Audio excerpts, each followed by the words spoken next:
A mí en España, mi grupo no nos conoce casi nadie, pero en China, India y Brasil somos famosos. O sea que realmente porque se acuerdan de quién les abrió la mente y les dio ese conocimiento de tricoderma. A mí me dijo una vez un argentino, ustedes en la Unión Europea son ecologistas de salón, porque pueden decidir ser ecologistas.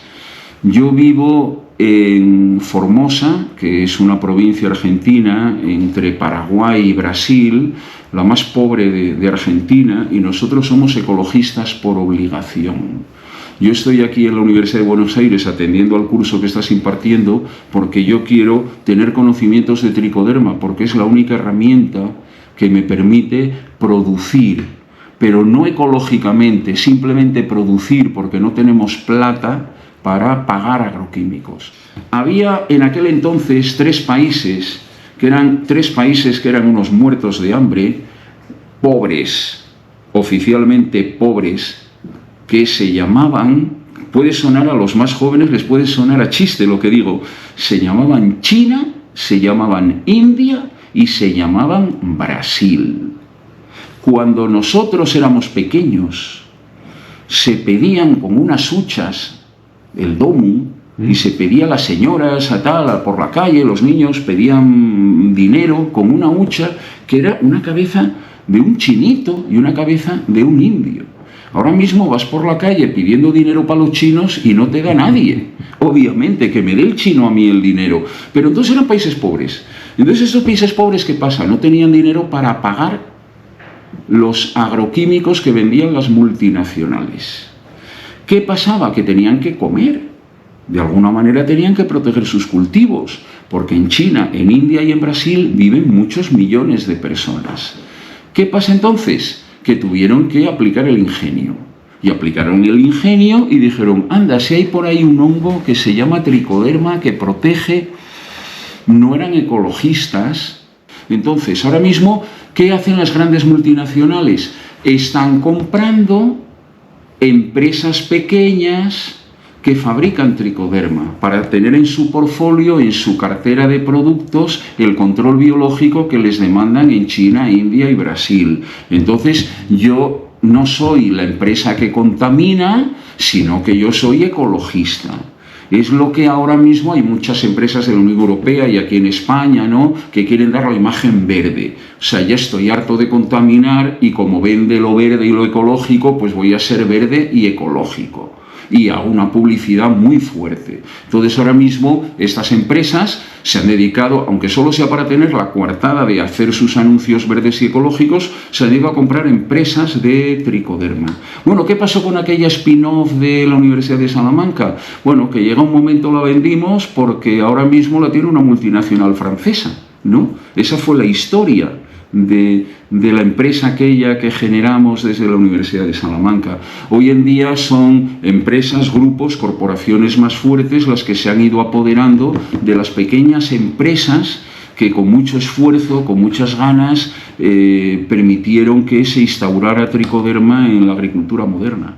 Y bueno, este señor, el doctor Enrique, es mi amigo y fue compañero mío en primero de farmacia. Sí. Mirad vosotros dónde ha llegado un gran estudiante, un número uno, y dónde ha llegado el otro. Yo ahora grabo y me quedo totalmente impactado por sus palabras. Pero años atrás estuvimos juntos, allá en la Universidad de Sevilla. Doctor, ¿qué es la agrobiotecnología? ¿En qué se basa y qué estudia? Es el uso, la agrobiotecnología es el uso de seres vivos, en particular microorganismos, que es la principal aplicación biotecnológica es microorganismos, porque es la mayor diversidad de seres vivos que hay en la naturaleza, son los microorganismos. Es el uso, por tanto, de seres vivos. En nuestro caso, hablamos seres vivos, nos referimos a los microorganismos, como tales seres vivos, sus genes y sus productos génicos. O sea, las proteínas codificadas por esos genes, o bien los metabolitos producidos por una serie de rutas metabólicas controladas por proteínas que están codificadas por esos genes. Cuando hacemos una aplicación para mejorar nuestra calidad de vida, estamos hablando de una aplicación biotecnológica. La biotecnología puede estar dedicada a curar las enfermedades humanas, puede estar dedicada a producir fármacos que nos ayuden a superar nuestros dolores y nuestras enfermedades y por tanto mejorar nuestra calidad de vida. Por tanto son aplicaciones biotecnológicas, pero es una aplicación biotecnológica sanitaria, médico, farmacéutica. Tenemos otro tipo de biotecnología que es aquella que permite producir en un tanque de fermentación, en un laboratorio, producir a gran escala un medicamento, bueno, en farmacia hablamos de principio activo, para poder comercializar. Entonces eso se llama una biotecnología de bioprocesos. Pero existe también una biotecnología agrícola o agroalimentaria, que consiste en mejorar la calidad de lo que comemos nosotros y también los animales, porque la agricultura sirve también para alimentar a los animales. Cuando comemos un filete de carne, detrás está la agricultura, porque hemos tenido que engordar a ese animal. Bien, pues lo que es la aplicación agrícola de la biotecnología a la agricultura se llama agrobiotecnología. Principalmente estamos centrando la agrobiotecnología en dos aspectos. Uno, que las plantas produzcan más y por tanto obtener mayor rendimiento de las cosechas, pero por otro lado también que produzcamos de una manera más limpia, respetando el medio ambiente. Nosotros en nuestro grupo de investigación de fitopatología y control biológico y del Instituto de Investigación en Agrobiotecnología de la Universidad de Salamanca, trabajamos en este aspecto. O sea, hay límites que la humanidad no debe superar y lo que es la fertilización nitrogenada supera ya una barrera, un límite inaceptable para la humanidad. Tenemos que producir sin contaminar con más insumos nitrogenados. Por tanto, aplicar microorganismos que fertilicen a las plantas sin necesidad de que tengamos que aplicar tanto fertilizante químico, eso ayuda a respetar el medio ambiente. Por otro lado, también usamos pesticidas.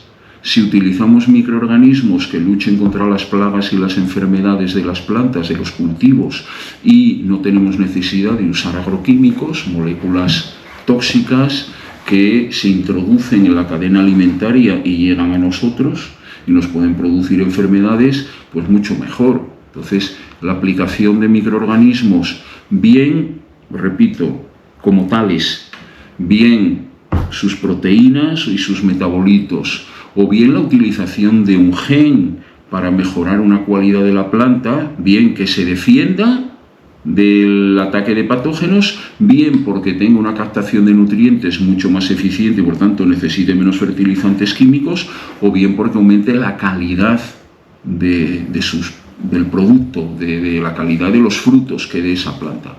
Bien, pues de esas tres, digamos, con esos tres objetivos es en lo que estamos trabajando.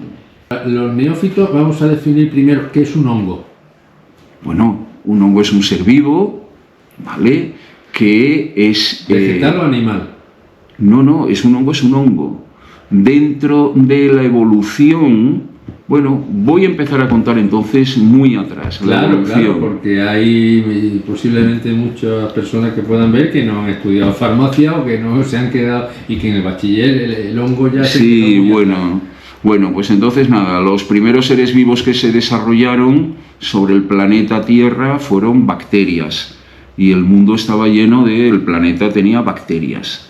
Entonces, esas bacterias fueron evolucionando y una bacteria grande que fue engordando, se hizo más grande que las demás, tenía espacio físico para albergar a una bacteria pequeña. Entonces hubo una serie de bacterias que se introdujeron en otra bacteria. Vale, y entonces dieron lugar a las mitocondrias, que es donde nosotros respiramos y obtenemos energía. La energía, cuando decimos ATPs, que es la molécula de donde guardamos la energía, los seres vivos, bueno, pues eso se genera en las mitocondrias.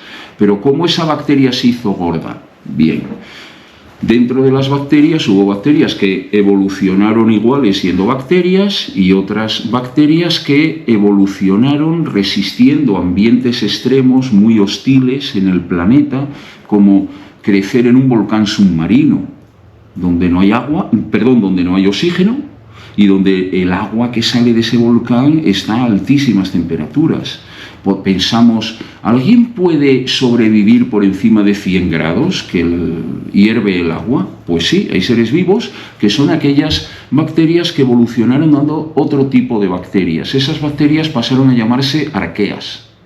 Por tanto, en el planeta había dos tipos de seres vivos, las bacterias y las arqueas, microscópicas, casi del mismo tamaño. Pero algunas arqueas engordaron un poco más, eran un poquito más grandes, y algunas bacterias que no crecieron mucho se metieron dentro de esas arqueas. Por tanto, una bacteria, técnicamente se llama alfa-proteobacteria, de todas las bacterias que había, un grupo de bacterias se metieron dentro de las arqueas y hubo arqueas que expulsaron al parásito, como esta bacteria va a vivir dentro de mi cuerpo, yo la he hecho. Bueno, pues los seres vivos, las arqueas que expulsaron a las bacterias, continuaron siendo arqueas. Pero hubo un grupo de arqueas que se llaman, por la mitología escandinava, y hay héroes de Marvel que se llaman así, que son las Asgard, las arqueas Asgard, que se encontraron en un volcán submarino, en una fuente termal submarina cerca de Groenlandia, que se llama el castillo de Loki, y de ahí el nombre de Asgard, y se llamaron arqueas Asgard. Pues estas arqueas Asgard recibieron una bacteria y no la expulsaron. Esa bacteria se quedó a vivir y dio lugar a los eucariotas, lo que son las células verdaderas, como las células que tenemos las personas, los animales y las plantas. Dentro de esas arqueas que captaron una mitocondria, evolucionaron. Y evolucionaron de dos formas. Evolucionaron para dar protozoos, que se quedaron siendo unicelulares, y muchos de ellos son parásitos de animales. Ejemplo, tenemos típico la enfermedad, la malaria, está producida por un protozoo, pero hubo una evolución. Dentro de esa evolución dio lugar a los animales.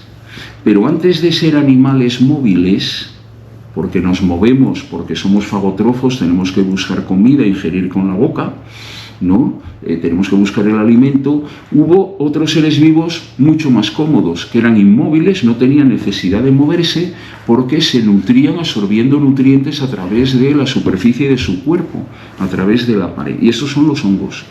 Entonces, los hongos tienen una estructura filamentosa, el moho, que se llama vulgarmente, son unos filamentos que absorben nutrientes a través de su pared. Por tanto, no tienen que ingerir a través de la boca y por tanto no tienen que buscar alimento para ingerir, simplemente esperan con que haya alguna sustancia, alguna molécula nutritiva disuelta en el agua, a través del agua pasa disuelta en el agua a través de la pared del hongo y así se alimentan. Por tanto, los eucariotas móviles pasaron a ser los animales y los inmóviles pasaron a ser los hongos.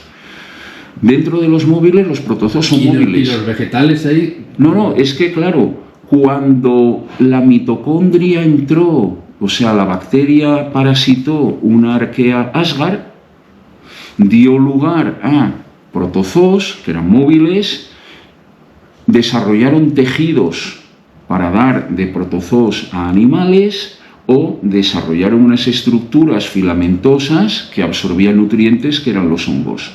Pero esa arquea Asgard fue parasitada a su vez por una bacteria que se llama cianobacteria, que es fotosintética.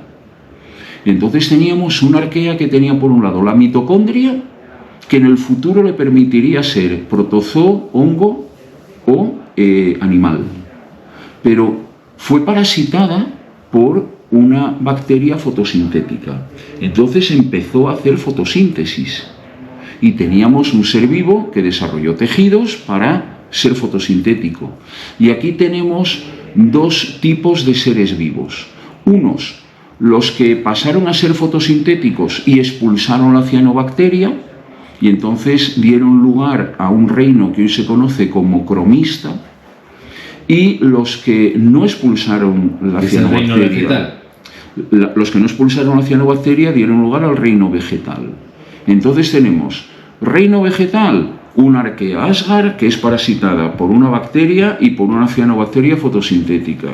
Un cromista, que es una Archaea asgar, que es parasitada por una bacteria, que es parasitada por una cianobacteria y expulsa la cianobacteria y deja de ser fotosintético. Pero vivió durante millones de años con la cianobacteria dentro, por tanto ya evolucionó para ser vegetal, pero dejó de ser fotosintético. Y luego tenemos los que nunca fueron fotosintéticos, los que los parasitó una alfa protobacteria y dieron lugar a protozoos, a hongos y a animales. Como los hongos, las setas del campo crecen en el suelo junto a los árboles, hay quien considera que son como las plantas. Y no, los hongos se parecen más a un animal que a una planta. Por tanto, los hongos no son reino vegetal ni reino animal, los hongos son hongos. Entonces, es con este tipo de seres vivos con los que trabajamos. ¿Qué hacen los hongos? Viven en el suelo, producen esporas microscópicas, son microorganismos.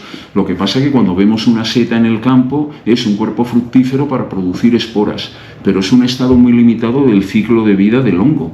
Se queda restringido en el ciclo de vida a esa etapa que sí lo vemos a simple vista, pero el resto del ciclo de vida no lo vemos porque necesitamos un microscopio para verlo.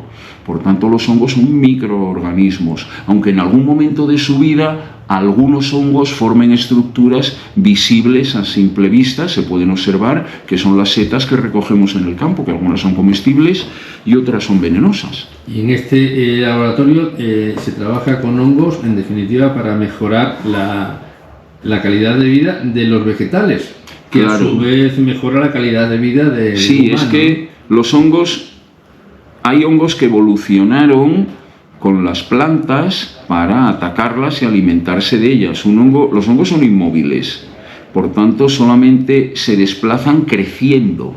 A medida que una hifa va creciendo, un filamento del hongo va creciendo, va avanzando y va buscando comida para absorberla, lo que hay en el suelo. ¿Dónde hay mucha comida? Los exudados de las raíces de las plantas.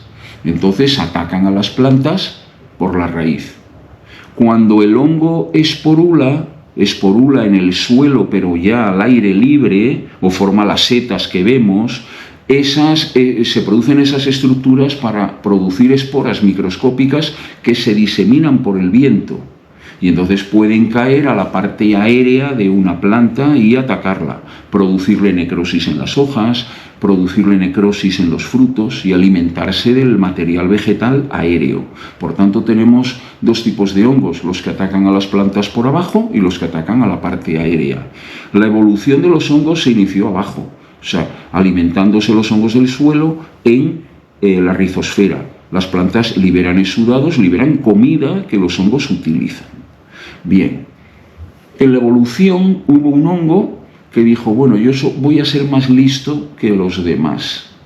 Yo lo que voy a hacer es atacar a los hongos que hay en el suelo. Y empezó a comer hongos y a comer larvas de insectos. Digamos un hongo caníbal.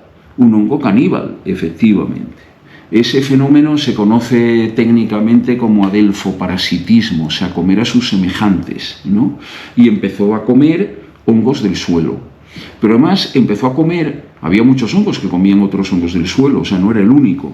Pero ¿qué caracterizó al hongo con el que trabajamos, que se llama tricoderma? Que empezó a comer a los hongos que más se parecían a sus primos y a sus hermanos. ¿Qué pasó? Que al comerlos les comía también la información genética, el ADN. Y entonces empezó a incorporar genes a su genoma. Entonces el genoma de tricoderma es el ser vivo que más enzimas hidrolíticas para romper la pared de insectos y la pared de hongos que existe en la naturaleza. No hay otro ser vivo en la naturaleza que tenga un arsenal tan grande para atacar a todo lo que se mueva por el suelo. Se mueva como larvas de insectos o no se mueva, que exista como él en el suelo sin moverse. ¿Qué es lo que hizo Tricoderma entonces? Tricoderma dice, vamos a ver, ¿dónde hay una alta concentración de hongos y de insectos? Cerca de las raíces, en la rizosfera de las plantas. Pues ahí los voy a esperar. Entonces desarrolló la habilidad de convivir con las plantas y que las plantas no lo consideraran enemigo. Entonces colonizó las plantas, es como el que tiene un pase VIP de una discoteca y el portero de la discoteca no le dice nada, ¿no? Porque le deja el paso, quita el cordón de entrada, pasa, hola, saluda y entra siempre y sale, entra y sale cuando quiere. Bien, pues eso es lo que ha hecho Tricoderma con las plantas. Ha desarrollado una relación con las plantas que las plantas lo consideran amigo. Saben que no las va a matar porque Tricoderma no mata a las plantas. Como saben que no las va a matar y va a ser beneficioso para ella, conviven, eso se llama convivir simbióticamente. Es lo que se llama relación mutualista, porque ambos seres vivos tienen beneficio. ¿Qué pasa entonces cuando Tricoderma está fuera de la planta? Que come a los patógenos, no deja que nadie toque a la planta, porque la planta es de Tricoderma, la considera suya, es su amiga. ¿Y qué pasa cuando Tricoderma penetra en la planta? Que no la mata, coloniza la raíz, y donde está Tricoderma no hay un patógeno, compite con los patógenos por colonizar la raíz de las plantas. Entonces, eso se produce gracias a un diálogo molecular entre Tricoderma y la planta. Y nosotros nos dedicamos a descifrar ese diálogo molecular. O sea, ¿por qué una planta que se defiende de cualquier patógeno, de cualquier hongo, de cualquier insecto que llega, le da una tarjeta VIP a Tricoderma para que penetre, para que entre? ¿Por qué? O sea, ¿quién expide esa tarjeta VIP?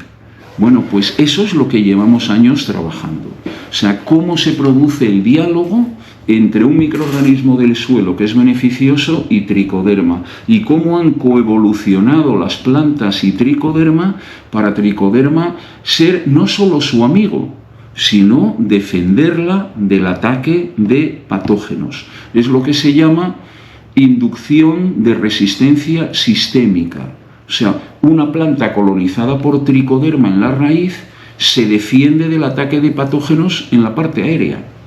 Y eso es gracias a lo que se dice científicamente, a una cascada de transducción de señales que van desde las células de la raíz a las células de la parte aérea.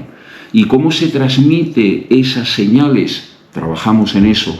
Pero lo más fascinante es cómo se guarda en la memoria de la planta para que una vez colonizada por Tricoderma, la planta sepa que al estar colonizada por Tricoderma se va a defender del ataque de patógenos. Eso se conoce científicamente como memoria transcripcional. Y eso es algo, bueno, que está ahora mismo en la cresta de la ola. Es algo que es una investigación muy puntera. Cómo mantiene una planta en su memoria la capacidad de defenderse. Pero lo que hemos visto y que nos ha dado entonces un renombre a nuestro grupo a nivel internacional es que hemos visto que esa memoria, la planta guarda el efecto de Tricoderma en su memoria, pero ese efecto Tricoderma está a dos niveles: defensa frente a patógenos, pero por otro lado promoción del crecimiento. O sea que hemos visto que el efecto de Tricoderma no es solo aumentar la defensa, sino es aumentar el rendimiento del cultivo. Las plantas crecen más y mejor cuando están colonizadas por Tricoderma. ¿Y qué pasa, por ejemplo, si hay un estrés, falta agua, hay sequía, o hay altas o bajas temperaturas, o el suelo es muy salino? Bueno, que una planta colonizada por Tricoderma guarda en su memoria ese efecto de Tricoderma y, por tanto, crece mejor en esas condiciones adversas. Pero hemos visto que ese efecto, esa memoria, se transmite a través de las semillas a la siguiente generación de plantas. Por tanto, eso es lo que se llama efecto heredable y está regulado por lo que se conoce como marcas epigenéticas. Entonces, esto está muy desarrollado en células humanas, pero muy poco desarrollado en biotecnología agrícola. Y es entonces la línea principal y los proyectos de investigación que tenemos actualmente. No voy a entrar ya a nivel molecular de cuáles son las moléculas marcadoras, pero en definitiva con este trabajo lo que se puede llegar casi a eliminar son los tratamientos químicos a las plantas. Sí, nuestro objetivo es ese. O sea, ¿cómo? O sea, sea la misma planta la que con asociación con el hongo se defienda de todas las enfermedades, digamos, que hacen que los cultivos no sean rentables muchas veces para los agricultores. Claro. O sea, se trata de, gracias a Tricoderma, porque claro, ¿por qué Tricoderma es un modelo y por qué hemos tenido estos avances? Porque antes que nosotros hubo investigadores mucho mejores que nosotros y anteriores a nosotros, que hemos leído sus trabajos y por tanto nos han abierto la mente para trabajar en esta línea, investigadores que trabajaban con patógenos. O sea, cómo un patógeno dialoga con la planta para causar la enfermedad. Pero ¿qué es lo que pasa? Esto es una película en la que el malo siempre gana. Porque la planta, si el patógeno es patógeno, la planta muere. Y si la planta no muere, el patógeno no era patógeno. Vale, ¿qué pasa con Tricoderma? Que nunca mata a la planta. Por tanto, el diálogo es continuo. Es de todo el ciclo de vida de la planta. Por tanto, es un modelo mucho más fácil de trabajar con él, porque desde la aplicación de Tricoderma en la semilla, podemos tener Tricoderma dialogando con la planta durante todo el cultivo hasta que el fruto vuelve a dar semillas. Sí, pregunta, ¿cómo se inocula o cómo se asocia este hongo a la planta? Se puede aplicar a la semilla o se puede aplicar al sustrato, al suelo. Lo aplicamos al sustrato, ponemos la planta, coloniza la raíz y ya tenemos el efecto. Es muy sencillo. Ahora, uno tiene que trabajar también con las cepas adecuadas de Tricoderma, tiene que trabajar con una concentración adecuada y en el caso de que se aplique al sustrato, con una edad de la planta y un tiempo de interacción. Esto no es sencillo, lleva muchísimo esfuerzo y por eso tenemos muchos proyectos y hay mucha gente trabajando en esto. Yo resumiría que lo que estamos desvelando es el diálogo, o sea, las moléculas que son capaces de activar una respuesta positiva en la planta. O sea, no Tricoderma en sí, que produce muchas cosas, sino qué moléculas son las que produce Tricoderma exactamente. Y cómo se produce ese diálogo y cuáles son los nodos del genoma de la planta de regulación, de crecimiento y defensa que tocan esas moléculas de Tricoderma. Estamos hablando de RNAs, que son moléculas RNAs no codificantes, que no decodifican a proteínas, que son los que intervienen regulando los últimos pasos de esa memoria. Y esto, bueno, pues nos va a llevar muchos fracasos porque no va a ser sencillo. Bueno, esta es una investigación pública, la está desarrollando en la Universidad de Salamanca, pero a ver, el desarrollo de Tricoderma se me ocurre que puede poner en jaque a uno de los poderes fácticos del mundo, que son las industrias químicas, precisamente, ¿no? Entonces, sí. ¿Cómo está esa relación? La industria química que obtiene pingües beneficios precisamente con sus tratamientos químicos del campo, ¿cómo se lleva con la universidad en este caso? Bueno, la investigación es pública, tenemos financiación pública, no nos financia ninguna empresa, por tanto es todo libre, lo publicamos. Y si hay un resultado, la molécula clave, cuando demos con ella, eso es un patentable y por tanto transferible, ¿vale? Igual que se patentó la vacuna del coronavirus, podríamos patentar la molécula de RNA, la vacuna del coronavirus era RNA mensajero, esto es un pequeño RNA ¿vale? Es diferente al del coronavirus, pero es una molécula parecida. El RNA sería entonces patentable. Igual que se patentó la vacuna del coronavirus, se puede patentar. Bien, y eso la Universidad de Salamanca negocia con empresas que estén interesadas en producirlo. Perfecto. Y ahí hay un retorno a esa inversión pública a través de lo que recibe la Universidad de Salamanca por esa transferencia. O sea que al final las empresas que ahora producen productos químicos dejan los productos químicos y pueden llegar a tener sus beneficios con este tema. Claro, pero lo que sí quiero comentar es cuando yo empecé trabajando con tricoderma, pildorando las semillas, vimos que acabábamos con enfermedades de las raíces de las plantas y aquello era una cosa muy importante, muy buena. El producto comercializable, ¿quién comercializaba entonces tricoderma? Si tricoderma va pildorado en una semilla, es el vendedor de semillas el que pone semilla tratada con tricoderma en el mercado. Bueno, yo patentamos hace ya, en el siglo pasado esto ya, pues en los años 90 patentamos tricoderma, y una formulación de tricoderma, pero me dijeron los fabricantes de semilla, no vais a vender nada.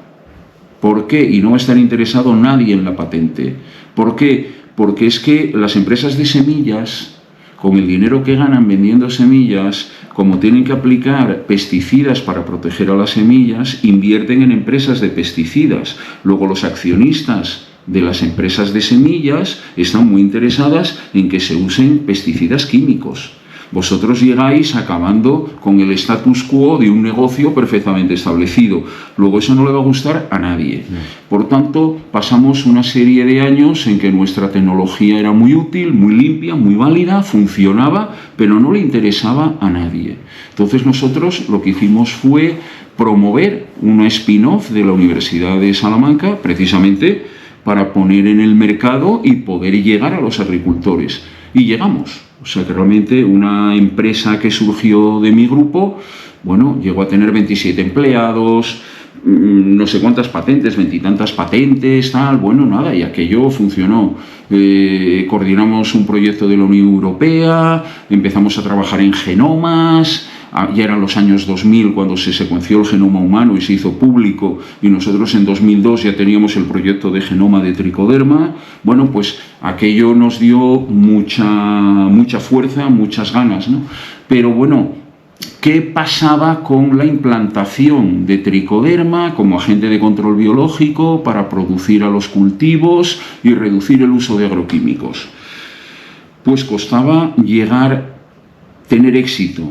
Y yo pensaba que iba a ser a través de que la gente cada vez tendría mayor sensibilidad por el medio ambiente, la gente tendría mayor educación, y yo pensaba que, bueno, que había abanderados del ecologismo en el primer mundo que impondrían por fin que la gente utilizara microorganismos beneficiosos, tricoderma y otros similares, para hacer una agricultura más limpia.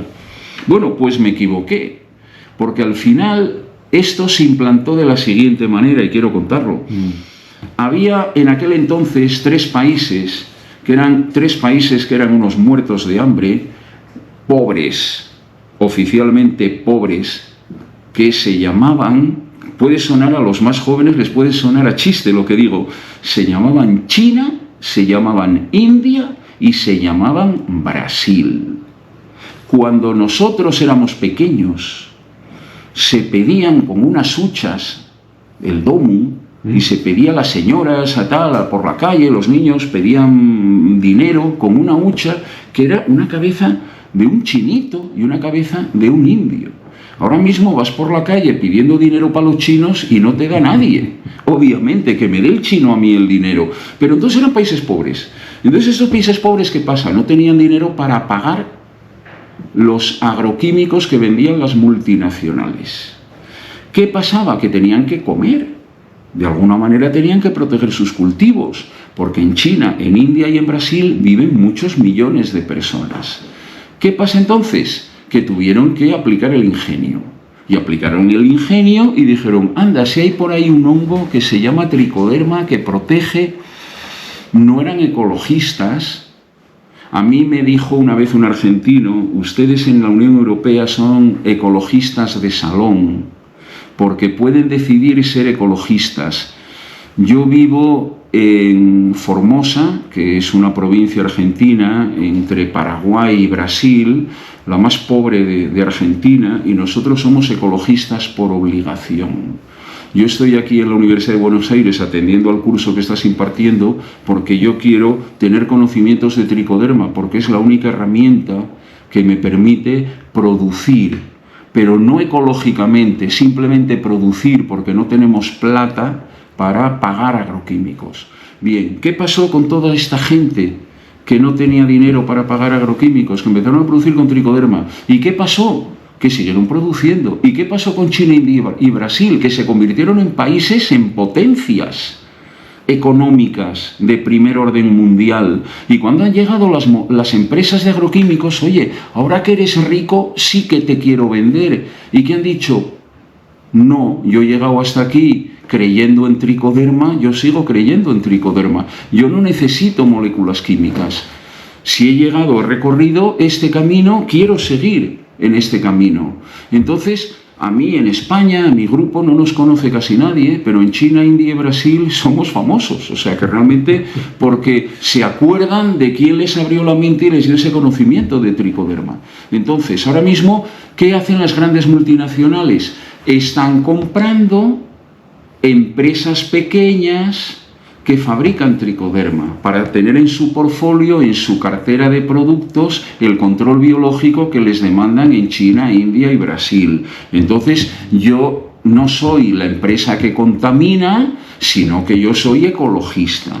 Es lo que ahora mismo hay muchas empresas de la Unión Europea y aquí en España, ¿no?, que quieren dar la imagen verde. O sea, ya estoy harto de contaminar y como vende lo verde y lo ecológico, pues voy a ser verde y ecológico. Y a una publicidad muy fuerte. Entonces ahora mismo estas empresas se han dedicado, aunque solo sea para tener la coartada de hacer sus anuncios verdes y ecológicos, se han dedicado a comprar empresas de tricoderma. Bueno, ¿qué pasó con aquella spin-off de la Universidad de Salamanca? Bueno, que llega un momento la vendimos porque ahora mismo la tiene una multinacional francesa, ¿no? Esa fue la historia de la empresa aquella que generamos desde la Universidad de Salamanca. Hoy en día son empresas, grupos, corporaciones más fuertes las que se han ido apoderando de las pequeñas empresas que con mucho esfuerzo, con muchas ganas, permitieron que se instaurara tricoderma en la agricultura moderna.